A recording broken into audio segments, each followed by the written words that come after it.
సంస్కారం, రెండవది వేదం. వేదం అనగానే ఫస్ట్ ఆఫ్ ఆల్ వేదంలో ఏం చెప్పిర్రో మనకు తెలియదు, ఎందుకంటే మనకు చదవరాదు కాబట్టి మనం చదవలేమని ఒప్పుకోం. మరి సంస్కృతం నేర్చుకోవచ్చు, ఎక్కడ పడితే అక్కడ ఉన్నది నేర్చుకునేటట్టు నేర్చుకుని దానిలో ఏందుందో మన విషయం తెలుసుకుందామనే ముచ్చట ఉన్నది. ఎందుకంటే మనల్ని సోంబేర్లుగా తయారు చేసిర్రు కదా. ఆటోమేటిక్గా ఒక మాట అంటాం, మనం ఏం మాట అంటాం, అరే పైన కులాల్లో నలుగురు కూడా కింద కులాలకు వేదాన్ని దూరం చేసిర్రు రాబాయ్. వారు జైన్ అయింది 9 సంవత్సరాలకి, 12 సంవత్సరాలు వేద పాఠశాల నుంచి బయటకు రాకుండా వేదాన్ని అధ్యయనం చేసి 13 సంవత్సరాలుగా వేద గురువులుగా పిల్లలను తీర్చిదిద్దుతున్నారు. అంటే వారి జీవితం మొత్తం వేదానికి అంకితం చేశారు. కాబట్టి ఈరోజు ఆయన గురువు అయింది.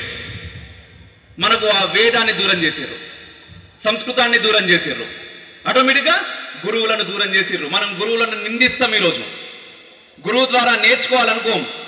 ఎప్పుడైతే గురువు ద్వారా నేర్చుకోవాలనుకుంటామో మనం ఎదుగుతాం. గురువుని నిందించాలనుకుంటే అరే అది చెప్పింది మనకేమున్నది రాబాయ్.